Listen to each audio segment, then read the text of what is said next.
One of the questions that comes up is, what is the perfect style for the execution of foundation routines? And for the most part, we're talking about incredibly explosive style lifting. And that's not momentum, but it's about generating as much force over the distance of the training set. So in other words, it's about driving and recruiting as many muscle fibers as possible each and every rep of the routine.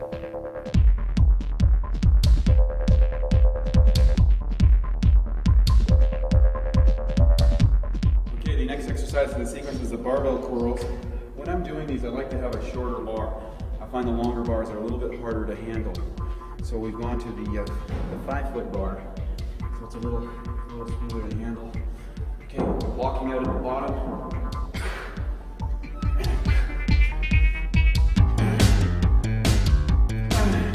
It's worth noticing that there's like a split moment at the bottom where Wade stops his body. And then he starts the explosive energy from that moment. Exactly. I think that's the biggest thing that I see people doing wrong, is when they get to the bottom, they don't stop the energy. They actually use it to drive their hips back and kick back forward. Exactly, they're bouncing the exercise out. That's why you want to use a weight that you can manage, okay? And so the heaviest weight that you're going to be using for your workout is not the heaviest weight you can lift. It's the heaviest weight you can lift effectively. So, I mean, I could load this up with 100 pounds or whatever, but I'm going to lose the effectiveness, you know? I want to, what I call, twitch out of the bottom. So when I come down, it's down, and then bang, it's a fire, bang. So my hands might not be moving that fast, but the intention's there. So watch carefully as we're doing this exercise. Okay, we lock out.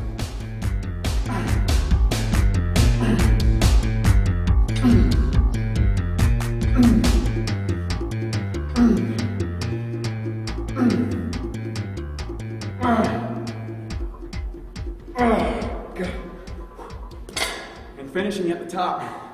Also, squeeze at the top. Squeeze at the top. And you can just practice that between sets.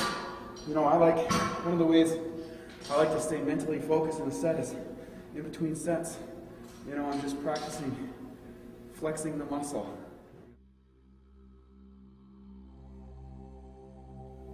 Well, the perfect calves look like there's two formats. Number one, from the front, you should be able to see a diamond develop. In other words, a well-developed soleus that kind of creates this diamond format.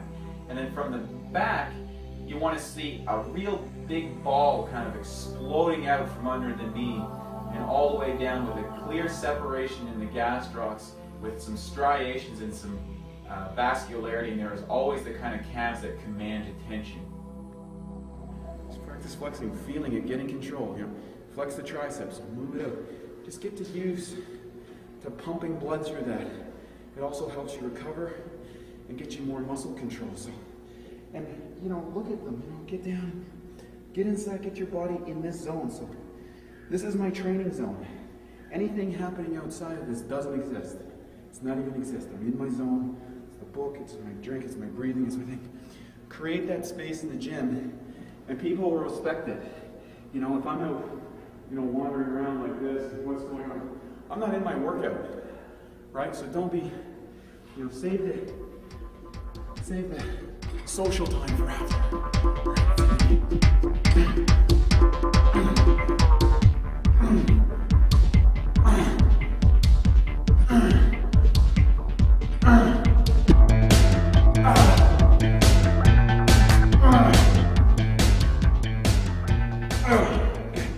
You see that force decrement coming down at the end of the work, at the end of the routine. That's what we're looking for. We want to be just slowing things down at the end. Naturally, I'm still trying to put the same amount of effort in, but what's happening is my body doesn't have the ability to fire as fast as I want. That's the zone that we're looking for, so that's what you want to hit in your workouts as you're doing your foundation program, as you want to get to the point where the speed is slowing down no matter what you do. And then when there's a massive decrement, that's when you terminate the set. Don't go to the point where you can't actually move it. That's too far, it takes too much to recover from that, and you're going to stunt your growth. All right, one more round on this one.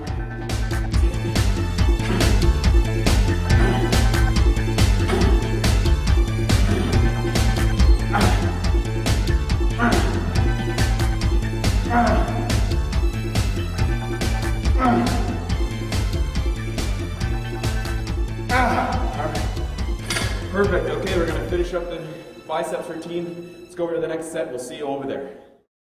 One of the differences people notice, or one of the questions that comes up is, what is the week-to-week changes that come about in the foundation program? And really what you're looking about is a significant change in how many reps you're doing per exercise. In other words, we've got a format where we're going from incredibly high volumes and high rep ranges down into the lower and low set rep ranges in a specific sequence that simulates an entire growth cycle that works going down, and then we sling it up, and then we go down and we sling it up. So it follows like a whole cycle of training speed, about training volume, and about exercise selection. So the exercises are probably a lot of exercises that you've known before, but how you do them and for how much that you do them is the key components of foundation training.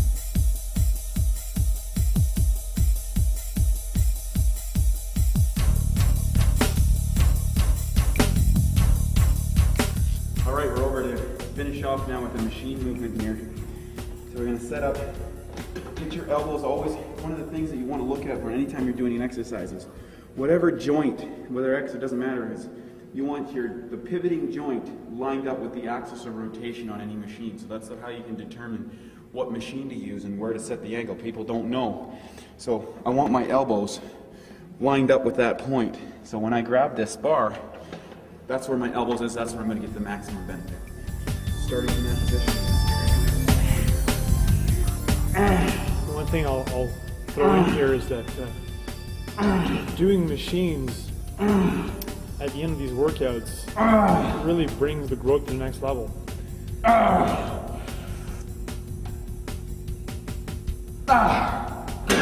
You know, for a long time, I was so deep into free weights that I forgot about machines.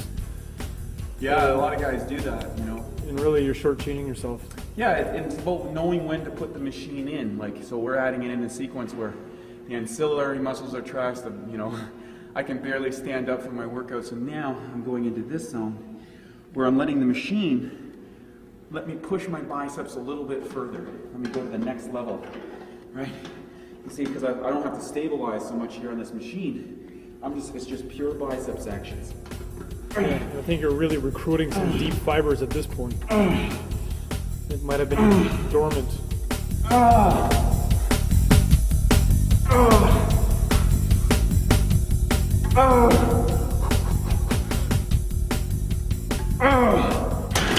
Absolutely. You know, it's about finding a way to find a little bit more out of every rep, you know. Just getting that little bit extra, pushing yourself a little bit farther.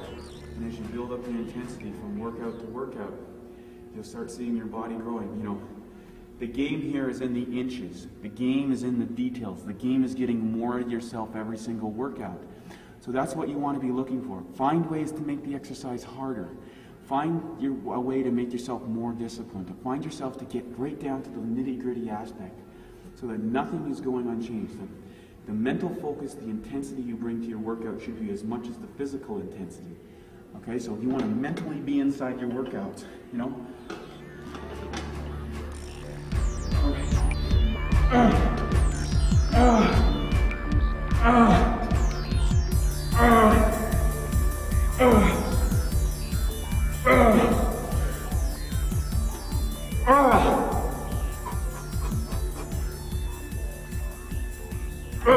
All right. Well, that ends it for this foundation routine. We're going to hit up, finish up the workout and do a review, and then we'll be on to the next sequence. So hope you enjoyed it. We'll see you in the change room. One of the questions that comes up is, when should I go from foundation training to another style of training? Ideally, it all depends on where you are in the training curve to start with. In other words, if you are a beginner just starting out, I would suggest that you stay on foundation training for at least 6 to 9 months out of the year. And then you would switch over to one of the master or endless growth routines to refine that.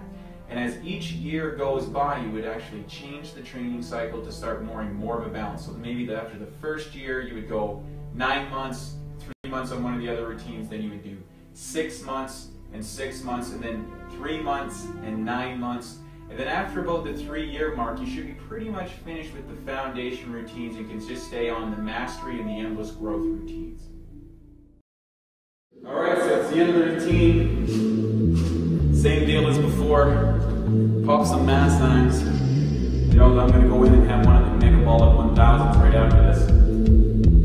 As soon as I get home. Slam it down some water.